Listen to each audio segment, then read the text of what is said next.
Bonjour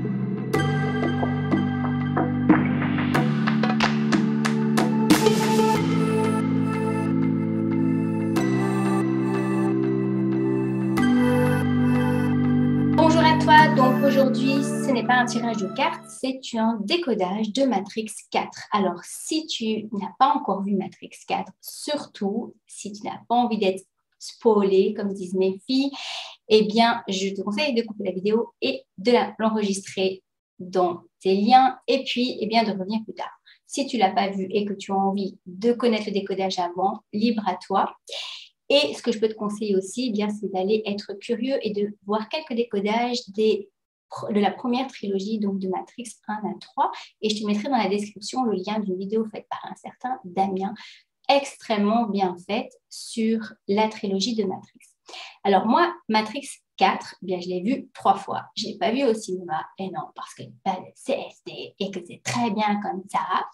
On appelle ça les pirates. Et oui, il faut savoir qu'un pirate, c'est quelqu'un qui a sa propre loi. Et pour ça, je te mettrai aussi dans la description le lien d'une vidéo où j'ai fait une constellation familiale avec Oriane Corman et où nous avons pu sortir la représentation du pirate pour sortir de toute la maltraitance que nous sommes en train de vivre. Voilà, le pirate n'est pas spécialement négatif. Alors, la base de ce décodage, eh bien, en tout cas de mon prisme, dans la spécialisation de l'accompagnement à la sortie de l'emprise, eh bien forcément c'est lié avec l'emprise et c'est ce que moi j'y vois et je suis sûre qu'il y a d'autres décodages et donc si toi tu as une autre façon de voir, eh bien c'est magnifique, c'est ce qu'on appelle l'intelligence collective, c'est ce qu'on appelle voir la réalité, la vérité au travers de plusieurs prismes différents et c'est très bien et donc si tu as envie eh bien, de commenter, de poser des questions ou de donner ton propre décodage, je t'invite à le faire eh bien, en dessous dans les commentaires de la vidéo ou sur les liens que j'ai partagés. Alors, le lien entre notre éveil, notre sortie d'emprise et Matrix 4. Si on commence au tout début, on voit qu'il y a une scène qui est une répétition qui est bien connue par eux, c'est ce qu'ils disent. Et pourtant, eh bien, l'histoire n'est là que pour piéger les résistants. Eh bien, comme tu le sais, dans les contes de fées que nous ne lisons plus malheureusement à nos enfants et qui ont été repris par Walt Disney, on peut y voir la même chose. Eh bien, on nous raconte des contes de fées qui sont tronqués et qui ont pour but, et c'est la même chose que ces modales, hein, comme ils disent, ou modules dans le système, eh bien, leur but, c'est de faire évoluer la société, oui, mais pour mieux la domestiquer. Et donc, ces histoires où finalement, les méchants ne sont quasiment jamais punis, et qui n'ont absolument plus rien à voir avec leur conception d'origine qui était là pour parler à notre subconscient d'une spiritualité où il y avait derrière ces contes de fées, où il y a toujours, si on les retrouve d'ailleurs, cachés des messages codés pour nous permettre d'aller vers notre émancipation, notre autonomie et de pouvoir devenir des personnes dans notre complétude et notre belle spiritualité. Ça, c'est déjà pour commencer le lien que j'y vois. Alors, on peut y voir des liens aussi avec le moment où la personne, la résistante, rentre dans la serrurerie. Et là, on voit plusieurs clés.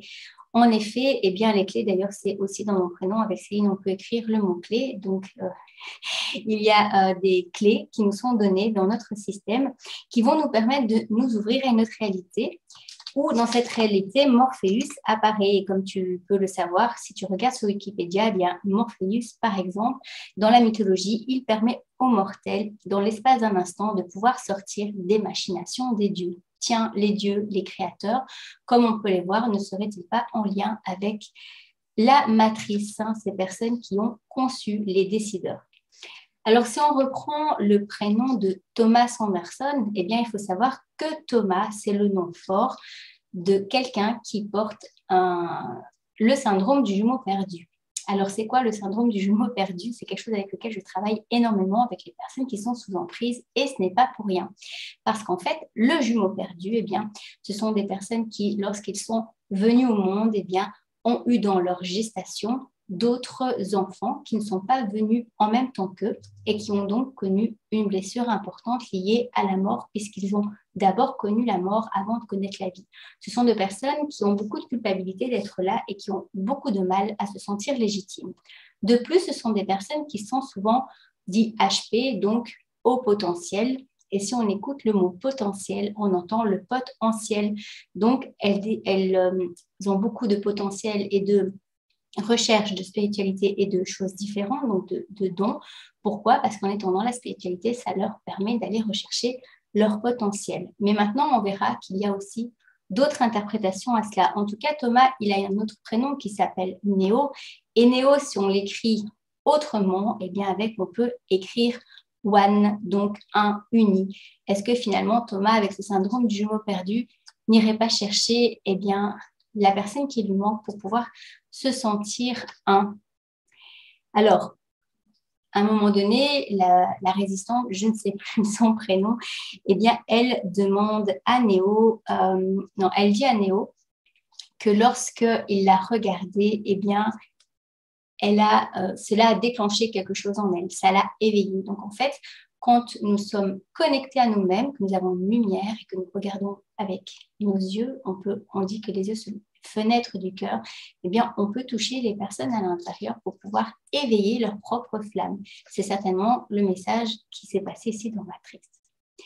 Parlons du modal. Le modal, c'est la simulation, c'est ce qu'on dit dans le film, c'est la simulation qui sert à faire évoluer les programmes. Et c'est déjà vu qui peut-être nous rappelle de briser des cycles. Alors, évoluer les programmes, on peut évoluer des choses. En général, l'évolution, c'est toujours vers l'amélioration. Maintenant, l'amélioration de quoi? Est-ce que c'est une amélioration pour le système ou c'est une amélioration pour l'humain? En tout cas, Néo, il a pu intégrer un modal, donc il a laissé ouvert une fenêtre, mais on en reviendra tantôt. Cela nous rappelle que des choses que l'on a déjà vues, d'ailleurs le chat s'appelle aussi déjà vu avec sa petite clochette qui nous fait penser au conditionnement de Pavlov. Ce déjà vu, eh bien, ce sont aussi les cycles que nous vivons continuellement. J'ai plusieurs personnes qui me disent dans les accompagnements, mais ce que je vis, je l'ai déjà vécu avec d'autres personnes. Bien, la vie, elle est aussi là, que ce soit au niveau du système familial ou de nous-mêmes, puisqu'on est de toute manière relié au système familial.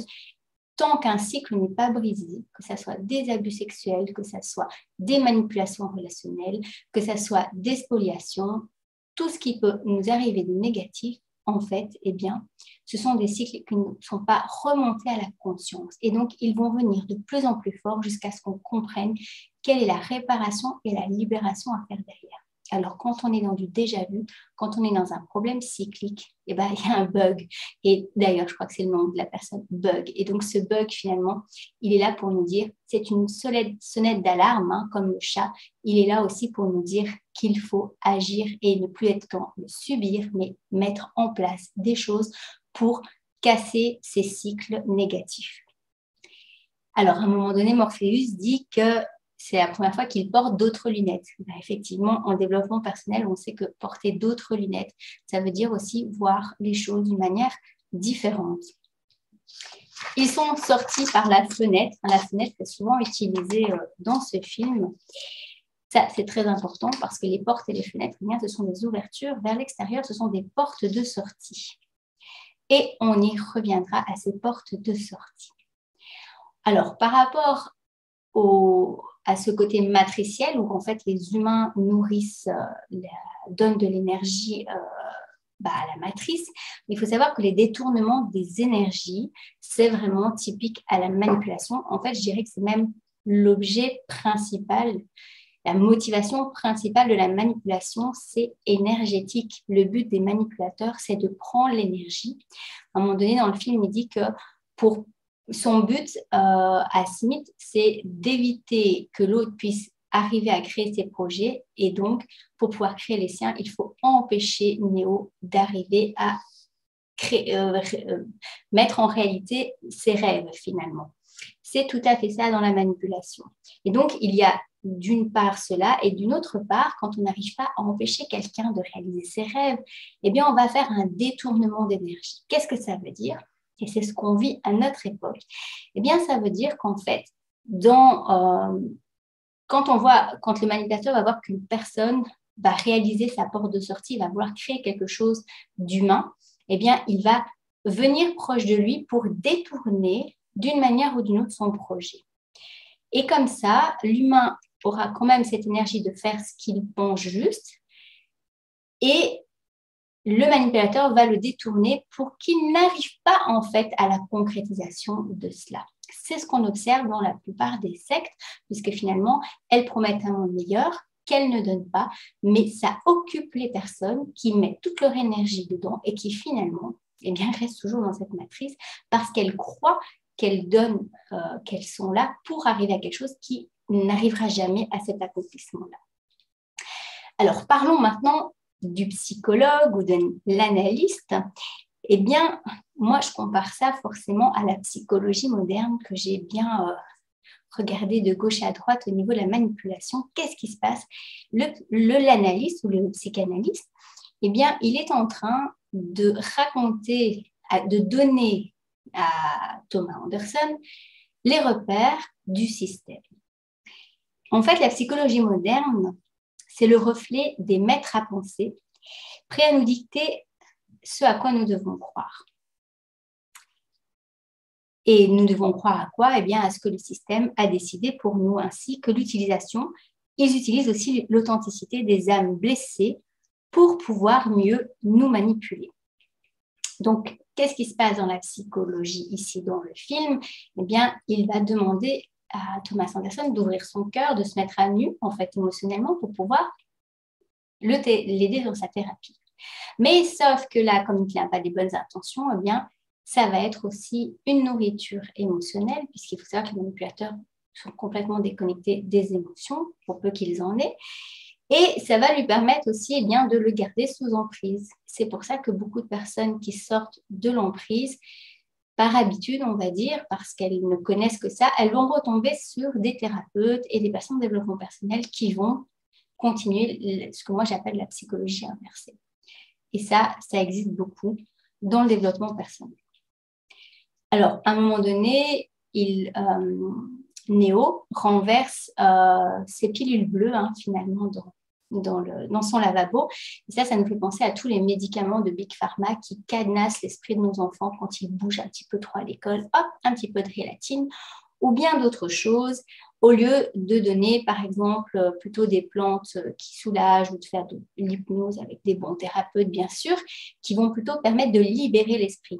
La majorité des médicaments antidépresseurs ou quoi, même s'ils pourraient être utiles à certains moments donnés de manière temporaire, parce que tout n'est pas mauvais, c'est son utilisation prolongée, qui fait que les personnes eh bien, sont cadenassées et ne peuvent plus penser par eux-mêmes.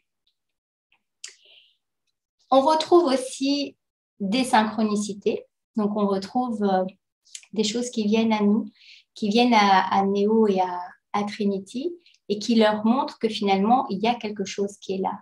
Mais cette difficulté, en fait, à se connecter, à voir ces synchronicités, eh bien, elle vient du fait que nous ne sommes pas connectés avec nous-mêmes et que les doutes que nous avons besoin de confirmation extérieure. Pourquoi? Parce que la psychologie moderne nous montre que finalement, eh bien, ce que l'on croit n'est pas suffisant. On doit vérifier auprès des religions ou d'autres personnes si on peut bien croire comme ça. Et si on croit différemment, on va vite nous ramener à la raison.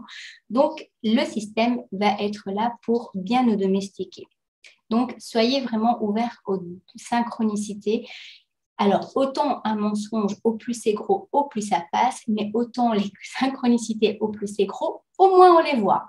Donc, quelque part, eh bien, être ouvert aux synchronicités, aussi petites qu'elles soient, vont nous permettre de nous raccrocher à notre réalité personnelle.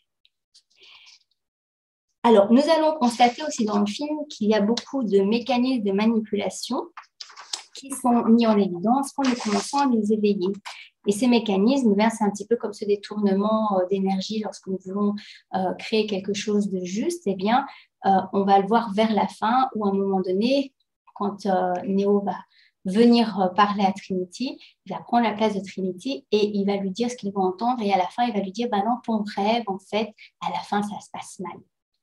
Et donc, les manipulateurs vont vous dire beaucoup de vérités, mais ils vont changer la fin pour vous décourager. Et donc, finalement, il y a plusieurs mécanismes auxquels vous devriez vraiment prêter attention pour savoir, et c'est très difficile au début, pour savoir ce qui est juste et ce qui ne l'est pas.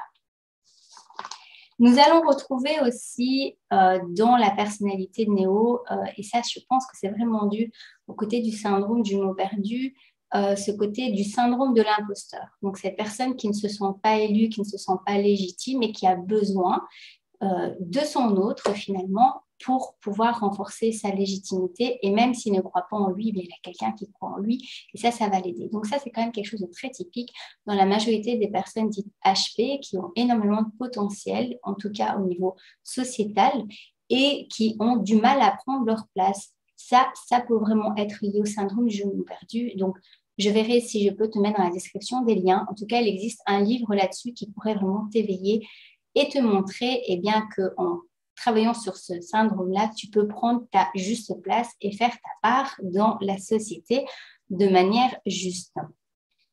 Alors, on retrouve aussi ce côté de l'amnésie. Alors, cette amnésie, moi, je le retrouve avec les personnes qui ont vécu des abus sexuels, parce que là, pas toutes, il y a des personnes qui s'en rappellent très bien, mais il y a des personnes où c'est tellement violent qu'elles vont faire une sorte d'amnésie, c'est assez courant, et ça peut sortir plus tard, vers 30-40 ans. Alors, je vais peut-être te décevoir aussi, mais les abus sexuels, c'est aussi lié au syndrome du jumeau perdu. Parce qu'il faut savoir que les personnes qui ont ce syndrome, en fait, ont un problème de territoire et une recherche de fusion. Et donc, comme elles ont une recherche de fusion, elles vont être plus la proie des abuseurs qui, forcément, recherchent cette fusion-ci aussi. Et on va voir aussi avec Trinity que cette recherche de fusion, pour moi, elle pourrait aussi être liée à ce qu'on appelle les flammes jumelles. Alors là encore, dans les flammes jumelles, il y a beaucoup, beaucoup de choses qui sont pour moi complètement absurdes. Mais c'est aussi une possibilité au niveau des flammes jumelles, de comprendre que c'est peut-être aussi ce que le film veut apporter. Les flammes jumelles, c'est une relation entre un homme et une femme qui serait apparemment, selon les croyances, parce que tout ça reste de l'ordre des croyances, et que finalement, dans toute la spiritualité, il n'y a rien de factuel, c'est vraiment quelque chose de connexion avec nous-mêmes et avec ce qui nous permet en fait d'avancer, de savoir qui nous sommes. Donc, dans la croyance des flammes jumelles, ce qui ressort en général, c'est que ce serait une âme qui se scindrait, et donc ce serait l'homme et la femme auraient besoin de se retrouver pour être complets, parce que à la base, ils ont été créés unis et qui sont venus sur Terre avec les deux âmes, les deux êtres différents de cette âme. Voilà, je ne sais pas si c'est assez clair. Et c'est un concept qui est assez récent et qui pourrait expliquer que grâce au nombre de flammes jumelles qui arrivent à se reconnecter, il y ait un amour inconditionnel sur Terre qui permettrait de pouvoir changer ce qui se passe dans le système pour l'instant. Alors, par rapport à ces abus, donc justement, les personnes qui ont des amnésies, elles ne les ont pas totalement, c'est-à-dire que même si leur cerveau l'ont oublié, donc c'est une question de protection, dans leur corps, ça s'y retrouve. Ça veut dire que quand on va vers les microkinés ou qu'on va dans l'hypnose ou d'autres méthodes qui vont travailler sur le décodage du corps, on va retrouver des marques de cela. Et donc, ça va permettre aux personnes de conscientiser que ce n'est pas dans leur rêve et que c'est quelque chose de réel. Et le fait de sortir de cette amnésie-là va permettre à ces personnes de ne plus tomber dans ces problèmes d'abus, de se faire manipuler, parce qu'après l'abus sexuel, la suite logique des choses, c'est tous les abus relationnels qu'il peut y avoir. Et donc, vraiment aussi travailler le syndrome du jumeau perdu. Alors, on note chez Néo donc une difficulté à différencier la fiction et de la réalité pour entrer dans un monde binaire et sectaire. Binaire ou sectaire, pour moi, c'est un peu la même chose. Pourquoi? Parce que justement, dans ce monde binaire, qui pour moi est un monde vraiment lié au côté très, très, très matheux, je ne dis pas que les maths, c'est mauvais, mais être tout le temps dans cette réflexion mathématique, finalement, ça rationalise tellement les choses que ça empêche d'être dans la créativité. Et donc, dans ce monde binaire ou sectaire, on va être confronté à un faux choix. C'est-à-dire qu'on va vous donner deux choix et on va vous dire vous n'avez pas le choix dans ces deux choix. Ce qui est complètement faux, ce qu'on appelle la double contrainte, parce que finalement, quelque choix que vous allez faire, vous allez être perdant d'un côté comme de l'autre. Ça, c'est un faux choix. Mais en fait, le film vient nous parler ici du fait que nous avons ce libre arbitre de ne pas accepter ces faux choix et d'aller chercher en nous une autre solution. Ça nous ramène aussi à ce que certains disent que sur Terre, tout est bien ou mal, qu'il n'y a pas d'entre-deux. Or, le taoïsme montre que finalement, le concept du yin et du yang est un concept de mouvement perpétuel. Et donc, le yin est dans le yang. Et donc, rien n'est tout blanc ou tout noir, puisqu'il y a du blanc dans le noir et du noir dans le blanc.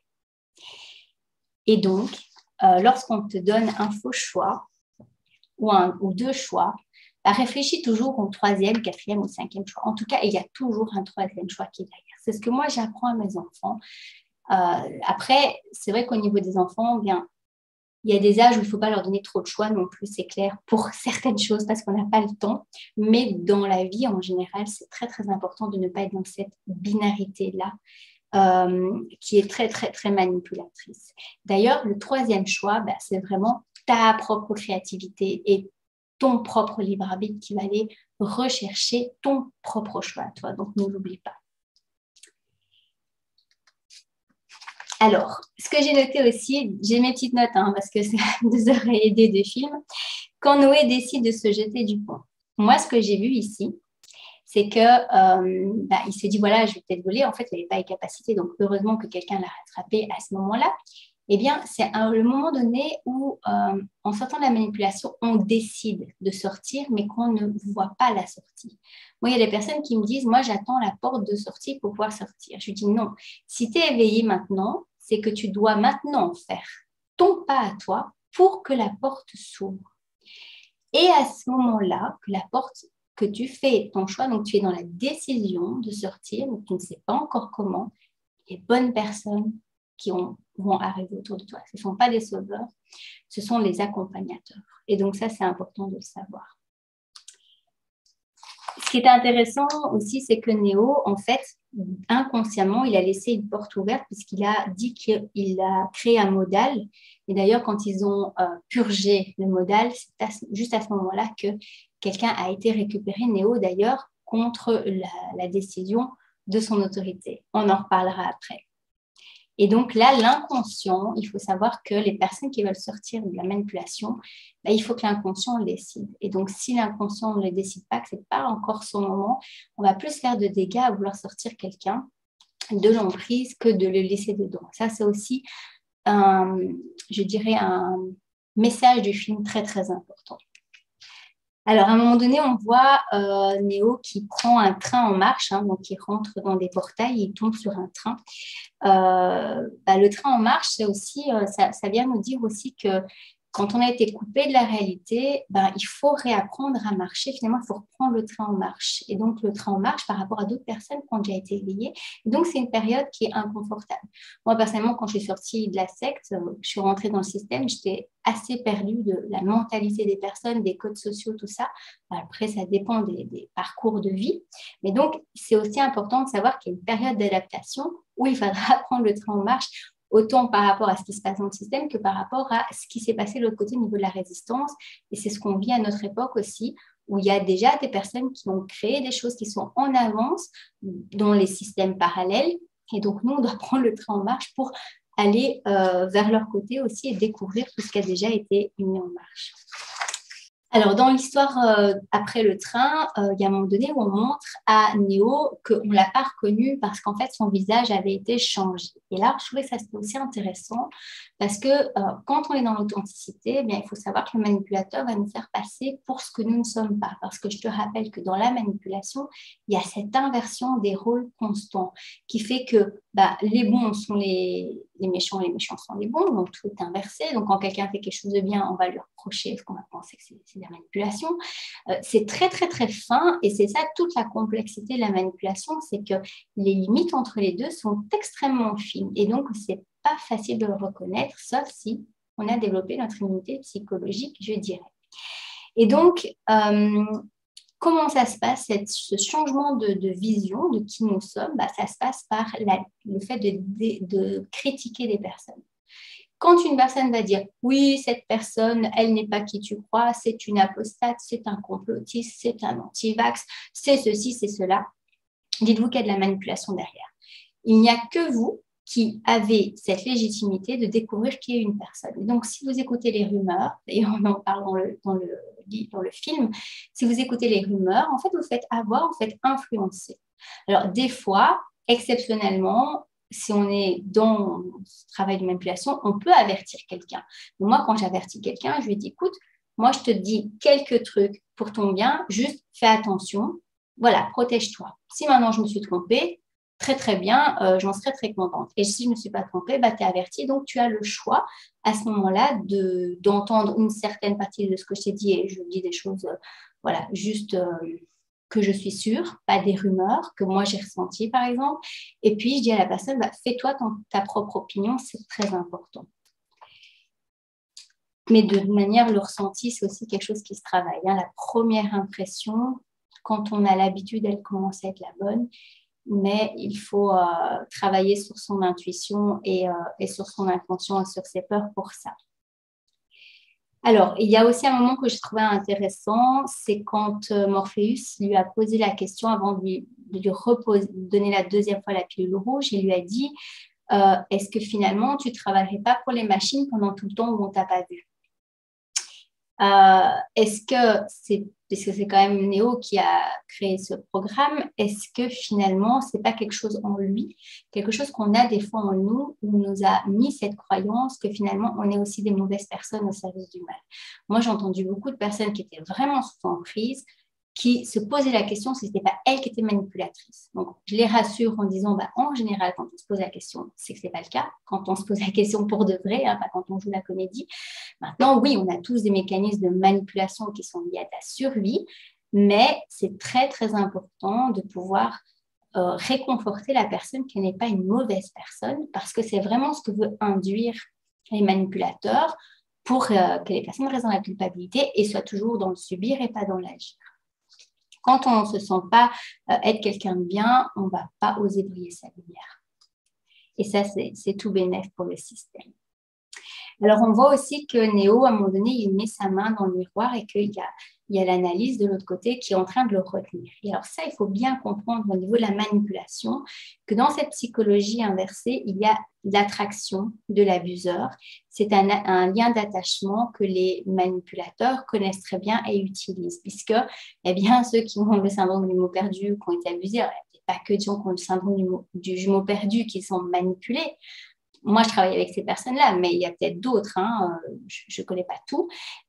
Eh bien, ces personnes-là, elles ont ce besoin de fusion. Et donc, quand elles n'ont pas encore guéri ça ou qu'elles n'ont pas trouvé leur flamme jumelle, si c'est cette recherche-là, ce qui va se passer, c'est que, eh bien, elles vont être toujours liées au niveau du lien d'attachement.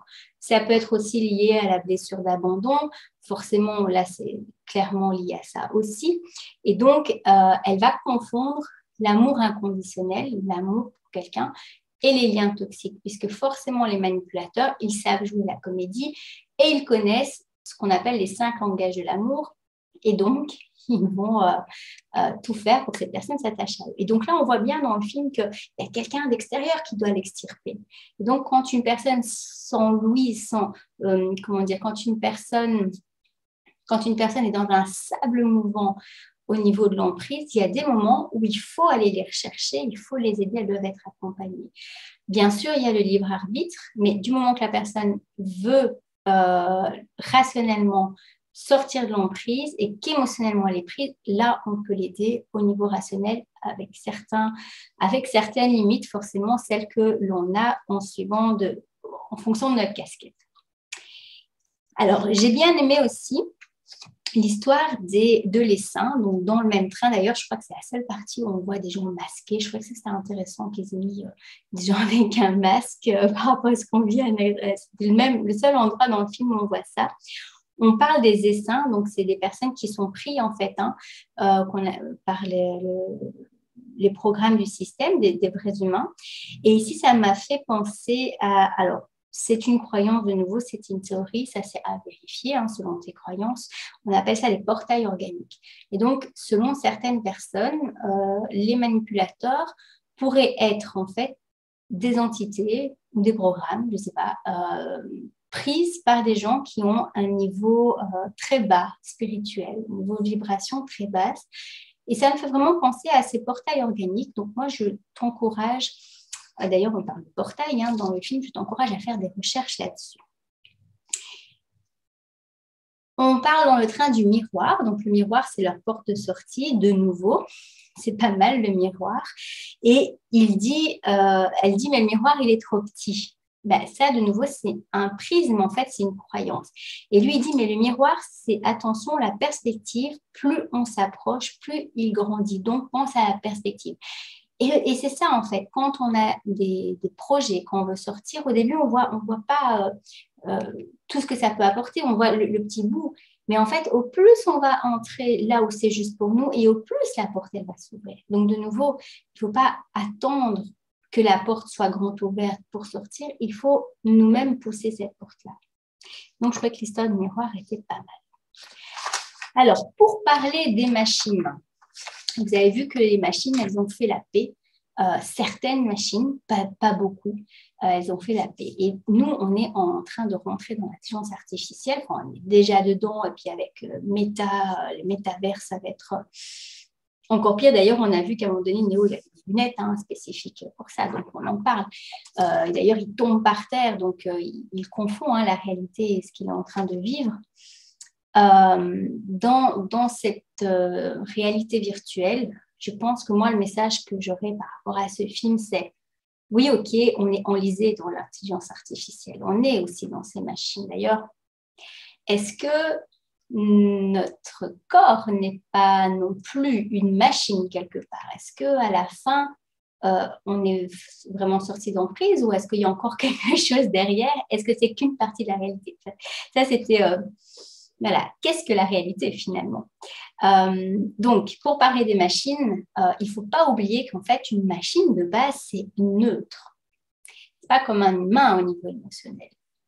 Ça veut dire que la machine, c'est la personne qui a programmé la machine qui va faire que la machine va être exécutive. D'ailleurs, c'est pour ça qu'il y a des humains aussi qui sont humains, humanistes, et d'autres qui le sont moins. Est-ce que ce ne sont pas des machines aussi quelque part? Ou est-ce qu'elle est la réalité?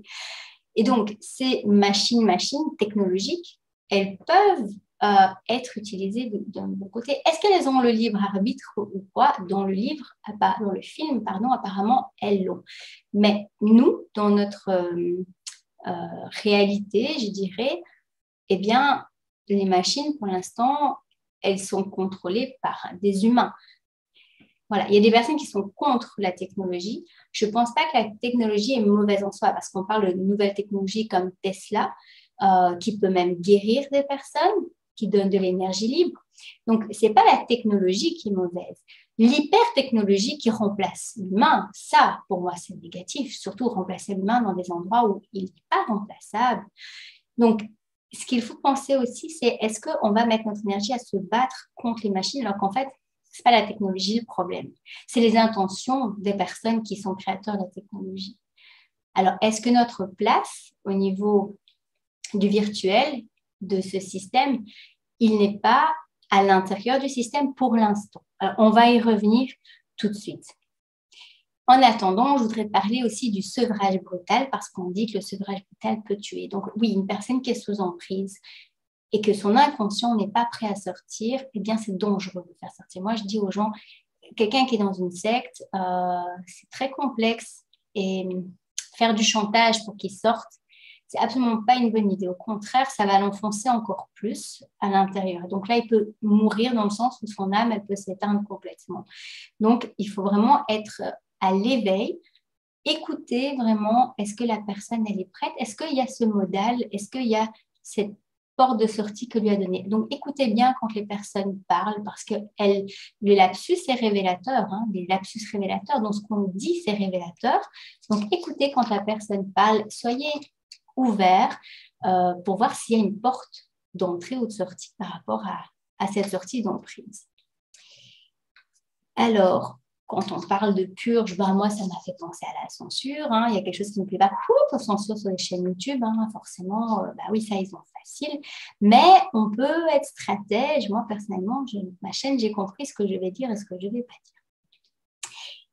Et si on parle de choses positives, en général, on ne censure pas. Donc, on le dit à l'intérieur, quelqu'un le dit clairement, tout le monde n'a pas envie d'être libéré. Et oui, la liberté, ça demande de prendre ses responsabilités, ça demande de vivre.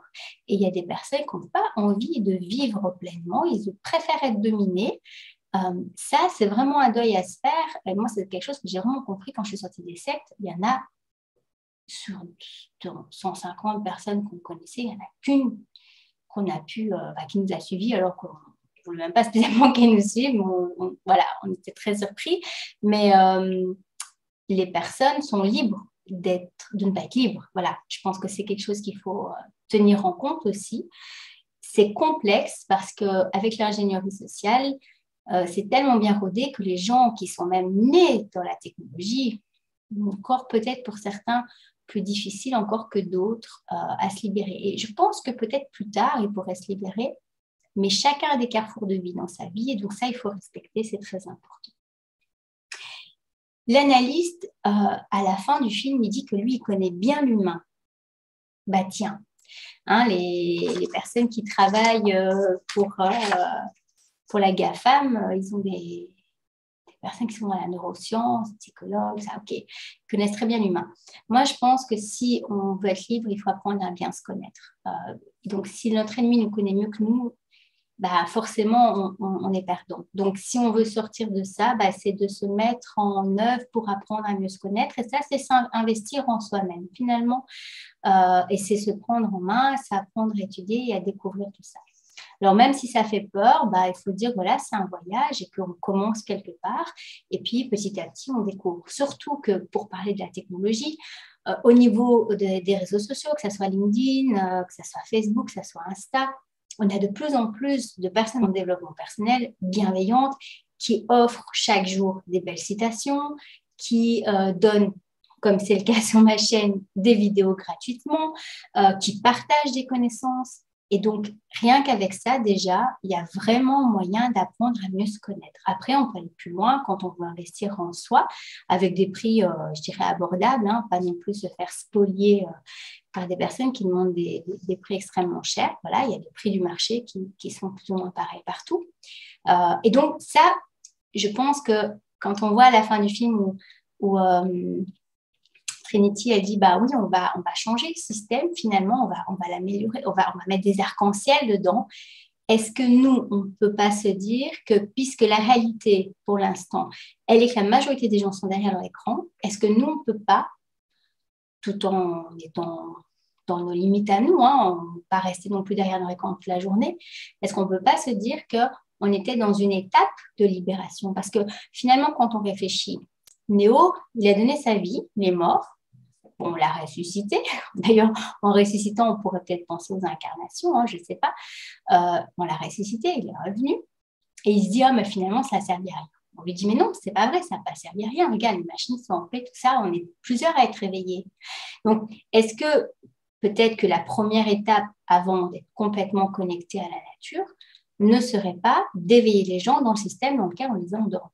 Et donc, d'être sur les réseaux sociaux, mais avec cet objectif de leur donner des choses positives, en fait, comme à des enfants, parce que finalement, les personnes qui ne sont pas autonomes, ce sont des enfants, ce sont des personnes qui sont dans, Jean-Jacques Crèvecoeur parlait dernièrement, le syndrome de la jeune fille, qui n'ont pas grandi. Et pourquoi ils n'ont pas grandi? Parce que c'est le système qui les a domestiqués. Donc, si on n'est pas dans le jugement des personnes qui ne sont pas éveillées, mais dans la bienveillance, dans cet amour inconditionnel, on va pouvoir partager des choses pour connecter aux gens, les gens à eux-mêmes et à la nature. Et moi, je vois souvent des petits posts Facebook, aujourd'hui, il fait bon, j'ai vu ça, il y avait telle chose super chouette, ça me donne envie d'aller regarder dehors. Voilà, donc est-ce que ce n'est pas une étape finalement et que notre voyage à la libération des humains ou de certains humains, si on peut être trop ambitieux, c'est un voyage. Donc, il y aura peut-être plusieurs étapes. À mon avis, il y aura plusieurs étapes. Alors, moi, j'ai quelques questions à te poser avant de clôturer.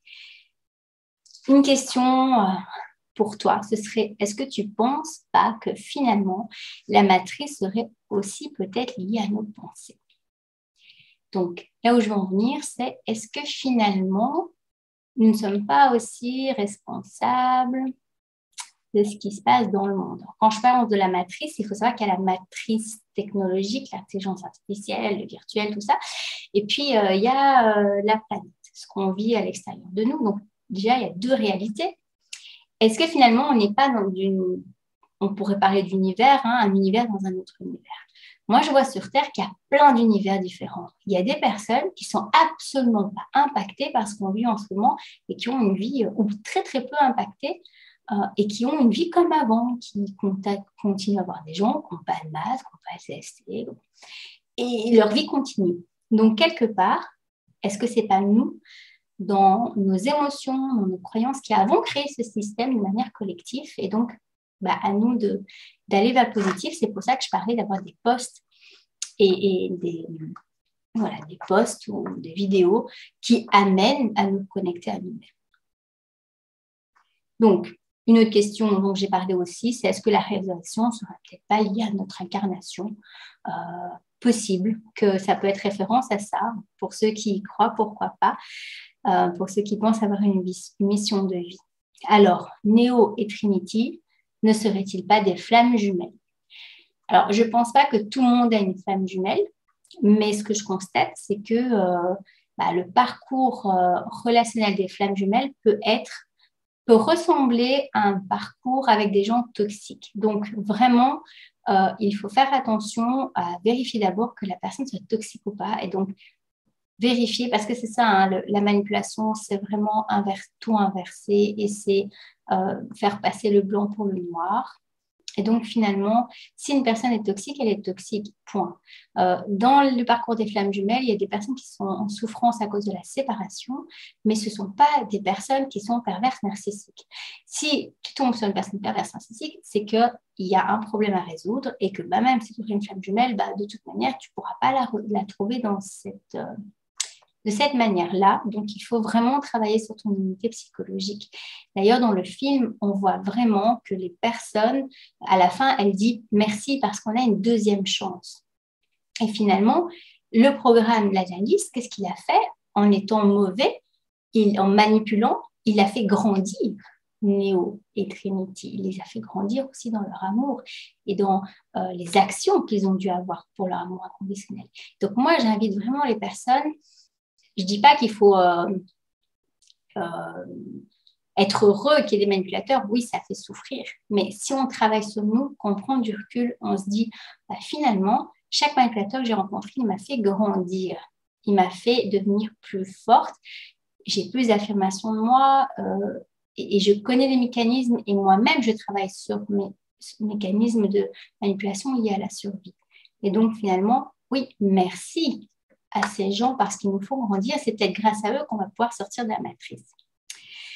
Alors, une autre question. Est-ce qu'on pourrait réinventer ou recréer l'intelligence artificielle pour la réparation de nos âmes? Alors, quand je parle d'intelligence artificielle, c'est aussi la technologie en général. Voilà. Est-ce qu'on ne peut pas dévier aussi, nous, finalement, ça de l'autre côté? Il y a quelqu'un qui disait au Doctoton spécial enfant, on a été matraqué continuellement par la doctrine, maintenant, on va matraquer les gens en disant la vérité. Oui, c'est un juste retour finalement.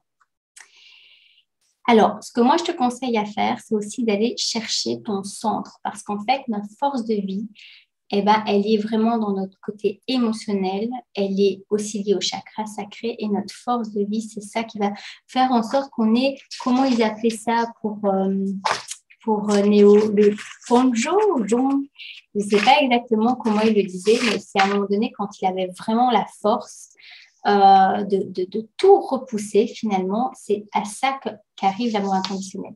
Mais il faut savoir que dans la manipulation, moi ce que j'ai constaté, c'est que les personnes qui sortent de l'emprise, c'est souvent pour l'amour de leur enfant ou d'un conjoint, rarement pour eux-mêmes. L'amour conditionnel, c'est aimer l'autre, mais s'aimer aussi par l'autre. Et d'ailleurs, quand Trinity, elle avait un doute, on voyait que Néo, il lui disait qu'il la voyait, elle, telle qu'elle était. Donc, en fait, dans ce parcours de flamme jumelle ou d'âme sœur, aussi c'est possible, la personne qui n'arrive pas à avoir sa propre lumière, elle va la voir chez l'autre, va lui révéler. Par contre, dans la manipulation, c'est différent, c'est que le manipulateur, voit la lumière chez l'autre et comme il n'y en a pas, il va l'absorber, il va vouloir l'absorber et être attiré par la lumière.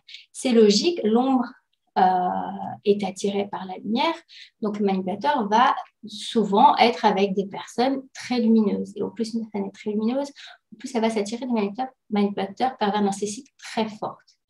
Donc c'est ça, il faut vraiment faire la nuance entre est-ce que l'autre voit ma lumière et devient meilleur et me renvoie l'amour, ou est-ce que l'autre voit ma lumière pour l'attirer à lui et en tirer un bénéfice et me vampiriser. En général, quand on est avec un manipulateur, on n'a plus de force, on est fatigué et comme on a un manque d'énergie, on ne peut pas en sortir facilement. Alors, je voudrais aussi attirer le point sur l'idéalisme et faire attention à la hiérarchie, même dans les bons, dans les résistants. Parce que là, ce qu'on est en train de vivre, c'est qu'on est tous, pour la plupart, qui sommes éveillés, on est d'accord que le système, voilà, c'est des dominants et on n'en veut plus. Mais j'entends des gens qui veulent recréer un nouveau monde, mais avec les mêmes outils que l'ancien système, de manière pyramidale et en hiérarchie. Alors, s'il est vrai qu'on a besoin d'un leader, ou j'aime bien même dire d'un coordinateur d'un projet, le coordinateur, ça laisse la place aussi à plusieurs leaders, ou alors à des leaders différents, on appelle ça l'autogouvernance partagée. Si on en a besoin, alors que ça soit temporaire et que ça soit plus pyramidal. On appelle ça l'holacratie. Donc, on voit dans le film que il y a des mauvaises décisions que c'est Nubé, je crois, la dame africaine, qu'elle exprime pourquoi elle veut faire bien, mais il y a des jeux de pouvoir. Et donc, il faut faire la différence entre les sectes et l'oligarchie, où on est clairement dans de l'abus de pouvoir, et dans les collectifs qui sont en train de se créer, où il y a des jeux de pouvoir. Les jeux de pouvoir, c'est vraiment lié aux blessures de vie, à l'ego, mais la personne est capable de se remettre en question à un moment donné. Par contre, dans les abus de pouvoir, le manipulateur ne se remet jamais en question. Après, comme il y a aussi un détournement des énergies, il peut arriver qu'il y ait des personnes qui voient, et ça se passe, qui voient des collectifs qui sont en train de dire on ne veut plus lancer un truc, on veut un nouveau, et qui vont se mettre dans ces collectifs pour pouvoir les empêcher en fait d'arriver jusqu'à terme. Et donc ces personnes-là, il ne faut pas leur permettre de continuer. Pour ça, je forme des gens à faire face à ces personnes pour qu'eux-mêmes s'en aillent.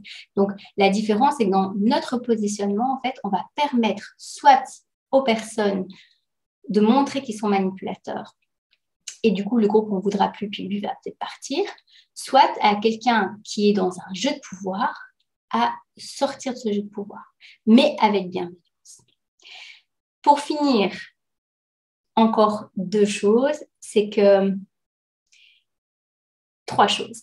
C'est que la première des troisièmes, c'est que la personne dit bien à la toute fin, l'analyste, l'énergie est liée à la maltraitance. Pourquoi? Parce qu'en fait, en maltraitant un humain, l'humain émet des émotions négatives, du coup, de tristesse, de colère. Et ces émotions, elles nourrissent le système dans lequel on vit. C'est complètement ça. Par contre, si on travaille, si on sort de la maltraitance, qu'on travaille sur la réparation, on va être dans d'autres émotions qui vont être la joie, qui est l'une des émotions les plus hautes avec l'amour inconditionnel. Et là, on va faire changer le système. Il faut savoir que le système dans lequel on vit, c'est la matérialisation de nos croyances. Une autre chose que je vois aussi, c'est que dans ce film, on voit beaucoup que Neo, il protège, c'est lui qui fait le pare-balles en fait, qui protège Trinity. L'homme reprend sa place. Ça veut dire que l'homme, on a beaucoup enlevé la place de l'homme dans notre société, on a beaucoup dénigré, dévalorisé l'homme. Il est temps qu'il reprenne sa place de protecteur. Pas d'abuseur, mais de protecteur, justement des abuseurs. Et puis, on voit que quand il doit voler, lui, il n'arrive plus à voler. Trinity, oui, elle y arrive. Et voilà, quand dans un couple, il y a de l'amour inconditionnel, il n'y a pas de compétition.